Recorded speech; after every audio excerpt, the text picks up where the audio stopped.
Hello, and welcome to this session on the Assessment Committee Changes to Expect Going Forward. This session was presented by Morgan Byrne, which is me, hi, and Sarah Dick, who is a co-chair of the Assessment Committee and then also a Dean of Academics here at Mount West Community and Technical College. This is the recorded version, so this session happened live during the December 2024 Assessment Bootcamp, but we did want to make sure we had a recorded version for anybody who was unable to be there, and maybe just wanted to go back and review anything that we said, because we do cover a lot in this session, especially as it pertains to assessment and HLC. HLC stands for the Higher Learning Commission. They are our accrediting body, and we wanted to make sure that, especially now post-interim report, people were getting all the information they needed when it came to assessment. This has been a really big word during our fall 2024 semester, and we want to make sure everybody has as many resources as possible. Now, like any other session that is hosted by our CETL, we do have outcomes. There are 6. Apologies for that. But there's a lot to get through when it comes to this session. So the outcomes for this session are as follows. Number 1, identify upcoming changes in the assessment processes. Number 2, recognize the rationale for these changes and their impact on faculty. Number 3, explain the role of the assessment committee in supporting faculty with these changes. Number 4, recognize recent changes in HLC accreditation requirements. Number 5, identify key areas of assessment affected by these changes. And number 6, describe the implications of the Higher Learning Commission changes for individual programs and courses. So we've got these 3 outcomes that really pertain to the Assessment Committee, and these 3 outcomes that really pertain to the Higher Learning Commission, and things that we can expect going forward, specifically by September 1st, 2025. So a lot of information going on here. If at any point you have questions, I highly recommend that you reach out to your faculty mentor, your chair or dean, or Sarah and I would be happy to talk to you about anything related to assessment as well. So let's start with changes this semester in fall 2024. So first and foremost, thank you to anybody who attended the Assessment Bootcamp sessions, and thank you to all faculty members, because we were able to pass our administrative procedure in fall 2024, and we're also using an enhanced version of the original course assessment report form. So just this semester alone, those were 2 things that we worked on. The course assessment report form, there is a video for on our Center for Excellence in Teaching and Learning YouTube channel. You're more than welcome to check that out. I highly recommend you check it out before you fill it out, just to make sure. There was at least one session during boot camp in which one of our faculty members walked people through it, but that was one of 3 sessions happening at the same time. So if you have not yet seen it, that video is on the CETL's website or on the CETL's YouTube channel. I highly recommend you look at that before you fill it out. It is pretty similar to the course assessment report forms that have been filled out before, but we did add some additional guided questions to really help faculty break down data. So in terms of the course assessment form for fall of 2024, it opens Wednesday, December 18th at 1 p.m. You're going to get a link to it in an email like we've done before, and it will close Friday, January 10th at 5 p.m. In thinking about the fact that it'll be Friday at 5 p.m., am I going to go in and formally do that at 5 p.m.? Am I going to close it? No. So if it comes in, Friday at 7 or 8, that's fine. But I am that next Monday going to print out those forms, get them to the rest of the assessment committee, and then we can go and start filling those out and providing feedback, looking at our rubrics and things like that. So you do still want to abide by that deadline as best you can, but I check out by 5 p.m. So if it comes in a little bit after that, that is okay. But those are our formal dates for our course assessment form for this semester. In terms of its distribution, so to make sure that we are being completely and totally transparent on when faculty can expect to get this information back. On Monday, January 13th of 2025, committee members are going to receive copies of those forms. And then on Friday, January 31st, committee members will finish scoring those forms. So they've got a good chunk of time to go through their individual stacks of those forms. And then on Monday, February 3rd of 2025, Morgan, that's me, will distribute course assessment report forms back to faculty via mailboxes on campus. So I will go to, or I'll likely have a couple other members of the assessment committee help me go to each individual floor and make sure that you've got your form. So if you are like me and you are bad at checking your mailbox, I will send out an email to everybody to let them know, hey, you have your report form back. But I did want to make sure that we were operating on full transparency, making sure that everybody was able to see these dates and knew exactly when they were going to get their information back. We want to make sure that for these reports and course evaluations, faculty are getting them as quickly as possible. So now we've got these formal dates to make sure you know when to expect feedback on your course assessment form. Now, going forward into spring of 2025, I did want to note the final section of our administrative procedure and how it explains that the assessment committee will be assisting faculty with their assessment endeavors, including meetings twice a year to review findings, answer questions, etc. There are several different ways in which we're talking about handling this, one of which is, having assessment champions that maybe aren't even on the assessment committee that are there to talk with their fellow faculty members, to go through these reports. And of course, Sarah and I will be involved, all of the assessment committee will be involved as well. We want to make sure there's at least one person on each floor who is totally comfortable talking about assessment and all of the processes that we are talking about, and in providing feedback on these reports. Obviously, you're going to get rubric feedback, but you might want to have a real person-to-person conversation about your assessment changes. And we want to make sure the assessment committee is a huge part of that, because you need that assistance. Everybody does. Sometimes it's nice to bounce ideas off of somebody. That's a huge part of our Center for Excellence in Teaching and Learning, right? We want to make sure people have resources and have someone to talk to. And we've got this interconnected team of assessment champions here on campus. So you can absolutely expect not only these transparent timelines on which you're going to be getting your assessment reports back, but you can also expect getting help and assistance and having a dialogue about these assessment changes consistently. Now, the current course assessment form will be used in spring of 2025 as well. We've had a lot of changes that have been going on. We want to make sure that we're not changing everything too quickly. And not everything is going to change in general, but if we were also changing the assessment form right after going a year without having assessment, that really wouldn't be the best plan. So we want to make sure that we are utilizing this form at least through next semester. However, the committee is looking into other options that may allow for in-depth data analysis, accessible output, etc. In the interest of full transparency, we've seen some really cool stuff from Blackboard, but as of recording this, we haven't committed to anything yet. So I do just want to note that the committee is looking at other options, but for right now, you've been through a lot of changes. The assessment form has been something that people have been pretty all right with in the past, and we've continued to improve it this semester. So at the very least, we're going to stick with it for spring of 2025. Now, previously, the assessment committee was responsible for the following. Number 1, scheduling course evals and providing results to faculty. Number 2, coordinating course level assessment efforts. Number 3, facilitating assessment workshops. Number 4, composing the assessment manual. And number 5, providing assessment-related resources. Now, the assessment committee has always done all of that and has done it really well, in my opinion. However, there are going to be some things we can expect going forward. So some changes that we're going to be seeing as we get further closer and closer to our HLC visit. The previously stated responsibilities aren't changing, but they are going to be enhanced in certain ways. So faculty can expect more assessment resources, one-on-one support, twice-a-year meetings to discuss how the committee can support you as you improve, and more. We want it to be that if someone has a question about assessment, let's say that you have new faculty or somebody who's just maybe not as well versed in assessment as you are, and they come to you, and maybe you're not even on the assessment committee, and they're like, man, what does formative assessment mean? What is this? Morgan just sent this email and I have no idea what it means. Which, number 1, if I send an email and you have no idea what it means, that is my fault. Email me. Tell me I've done a bad job. But if you ever hear something from somebody on the assessment committee or someone talking about assessment and you think, I don't know what that means, we want to make it so that we have such a strong culture of assessment here on campus that you can go to several different people to get an answer on that. We really want to fight against, things being inherently nebulous, or things existing in silos and then people not getting the assistance that they need. We want to fight that as best we can. So the assessment committee is going to be right there with you every step of the way to make sure that you've got the information that you need. Now, why are we making these changes at all? Like, what is the point? Right? Maybe we're thinking, well, Morgan, you just said the assessment committee was doing really well.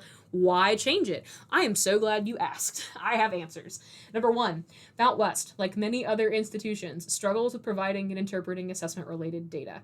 So that is something that we talked about in a couple different assessment bootcamp sessions, in our introduction to assessment, in closing the loop, in analyzing data effectively, in assessment metrics. We've got a lot of different things to work on when it comes to assessment. And if we're going to be making these large-scale changes, or rather large-scale improvements, you're going to need a team. That's not something you want to do by yourself, or maybe you do. I'm that guy. I like to do things by myself. So I understand if that is your inclination, but it is better to work as a team as best we can.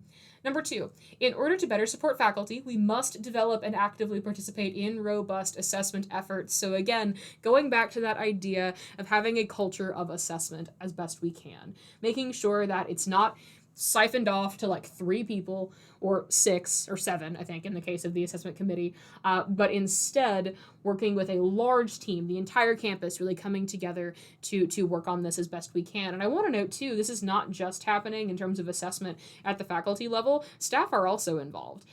They've got a lot of really cool co-curricular stuff that's going to be happening too. So these large, robust assessment efforts aren't just us, they are every part of the institution. And then 3, in order to enhance student learning and document said enhancements, clear and effective assessment methods are vital. Because again, we know that you are assessing your students. We know that assessment is happening. We know that class improvements are happening. We know that you are consistently innovating and changing the ways in which you teach. That's awesome. But if we don't have it documented, we can't do much with it.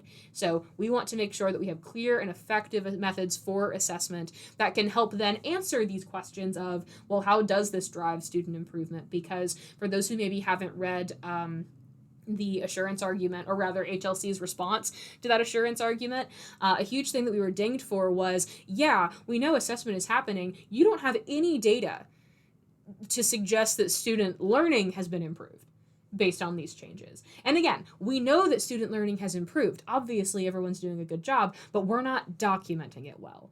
So this is a big change. It's going to be a big thing to surmount, but we can do it as a team. And it would be unfair of the institution to ask you to do that by yourself. So you are going to have the assessment committee consistently behind you to make sure that you've got the support that you need.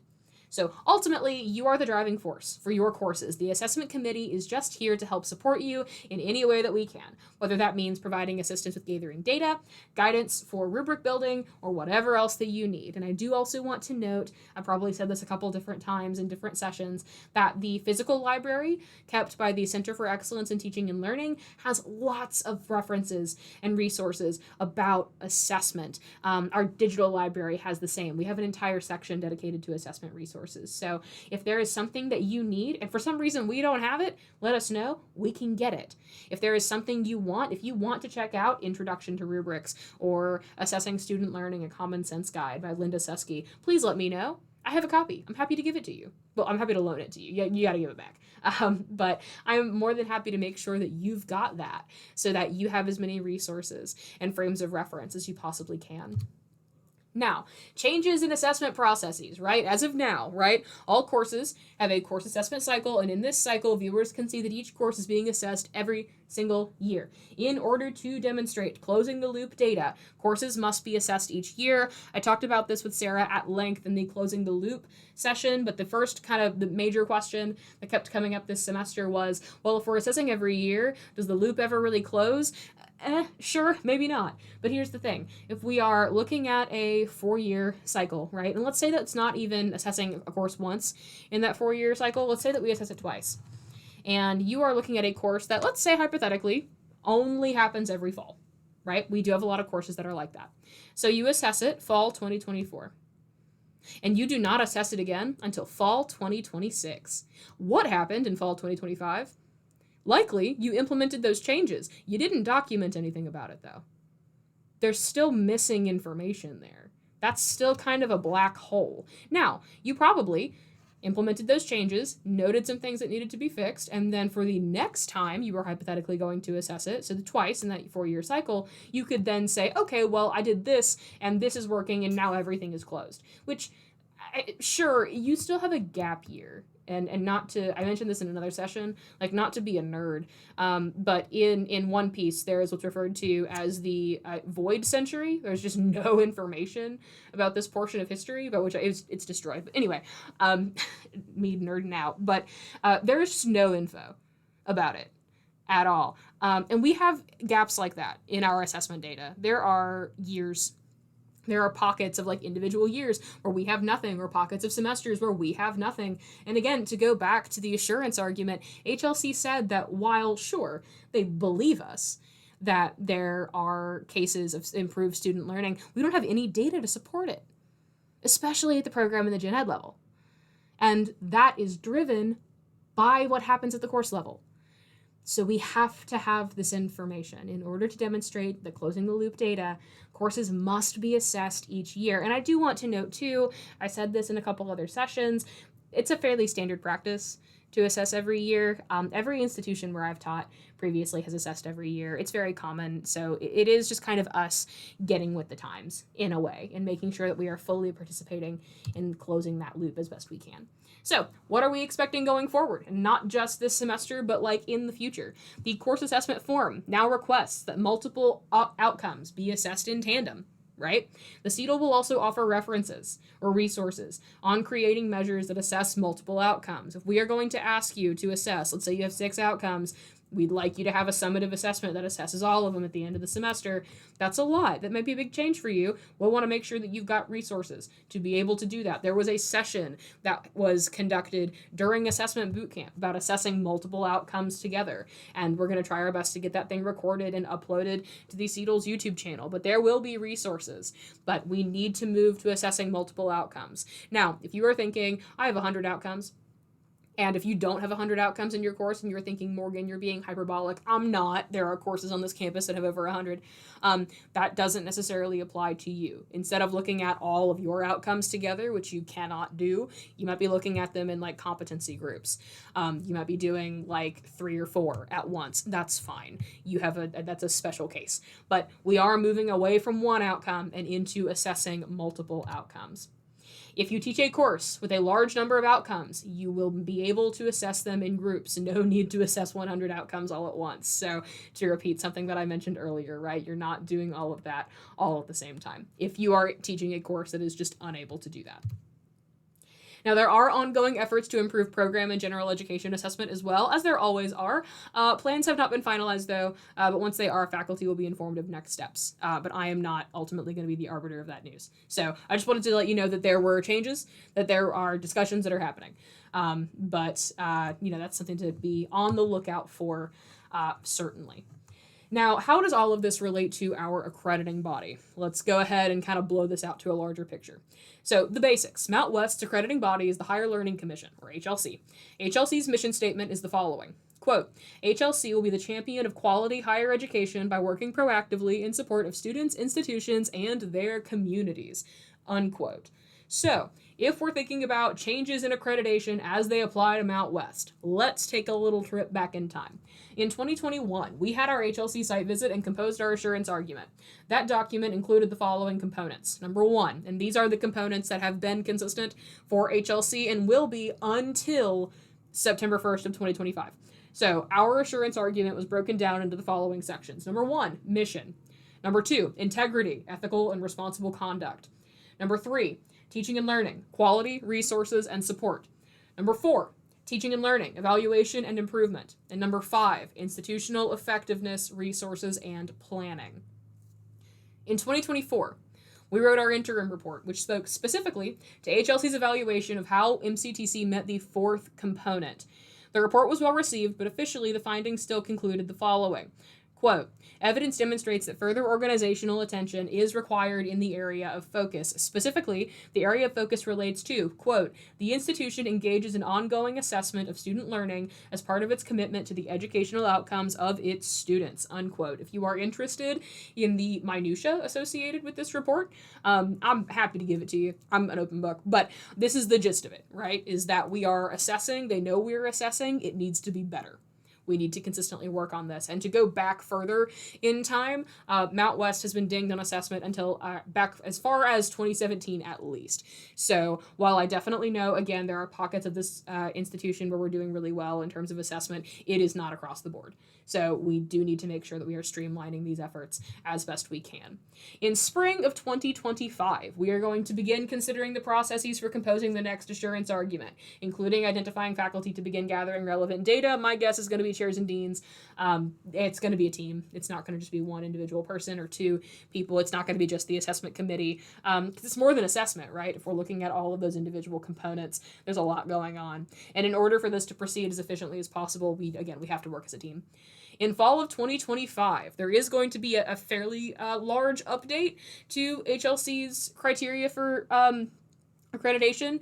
So on September 1st of 2025, HLC's revised criteria for assessment will go into effect. A comprehensive guide through the revisions is available on their site, but the big changes include, number 1, there will be an even larger focus on the institution's mission statement, and number 2, criterion 3 and 4 are going to be consolidated. So going back to our previous slide, 3 and 4 are teaching and learning, quality, resources, and support, and then teaching and learning, evaluation, and improvement. So those two are being consolidated in the criteria for accreditation that goes into effect on September 1st. So those are the two things that we're really focusing on right now, but there are definitely other parts of it, and you can go to HLC's website and see a full breakdown of what's been changed or added, and they struck through the language they're getting rid of. I think it's pretty cool to see that breakdown, so if you are interested in that, that is available. So things to consider might be, at this section, you'll see at the beginning of every single section, as noted above in institutional mission,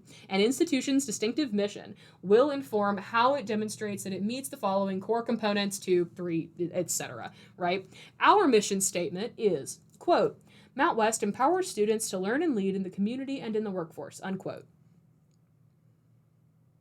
We need to have a conversation about our mission statement. And that's all I'm going to say about that for right now. The following is written in the new Criterion 3, which includes the former Criterion 4. Underlined content is new. Quote, the institution demonstrates responsibility for the quality of its educational programs, learning environments, and support services, and it evaluates their effectiveness in fulfilling its mission through procedures designed to promote continuous improvement and student success. The rigor and quality of each educational program is consistent regardless of modality, location, or other differentiating factors, unquote. So again, the things that are underlined are new. You'll note there, you can really see that focus on the mission and how the mission is intrinsically connected to everything going on. This is just the new Criterion 3, but every section does really talk about how the mission needs to be ingratiated in every stage of the accreditation process. So how do we prepare? What do we do? The first step towards preparing for 2027 is to improve the collection and usage of data as it pertains to improving student learning. This is as it pertains to assessment specifically. While this starts at the course level, this will also encompass general education and program assessment. So there may be conversations, and these are valid conversations to have when they're valid, are we assessing too much? Do we have too much data? We know we don't have too much data, at least when it comes to assessment. We are not sifting through meaningless numbers because we don't really have the numbers to sift through yet. We don't have the narratives that we need, and that's okay. We have time. But we need that information. We need to be able to consistently provide, collect, and use this data as it pertains to student learning. The assessment committee will also ensure that faculty receive copies of the course assessment reports, including feedback on said reports using the assigned rubric. So if there's something that you're struggling with, the assessment committee will provide feedback on it, and they can also provide guidance and assistance if that is something that you need. And given the new verbiage associated with rigor and quality across modalities, we should be considering ways to continuously improve online, hybrid, and flex learning. The CETA will be on the lookout for any resources that can assist in these efforts as well. So you've got a lot of support, making sure you've got, the resources that you need to make these changes, but there's definitely going to be a lot to consider going forward as we look to the future, especially in terms of our future with our accrediting body. Now, if you have questions, comments, concerns, anxieties, I highly recommend that you reach out to your faculty mentor, chair, dean, or Sarah and I on the assessment committee. We would be more than welcome to help you out. I wish I could have kind of a face-to-face or live dialogue with you about this as I'm talking about it. Unfortunately, I cannot. This is just a recording. But there are a lot of people on campus here who would be happy to answer your questions if you have them. So by all means, please let one of us know.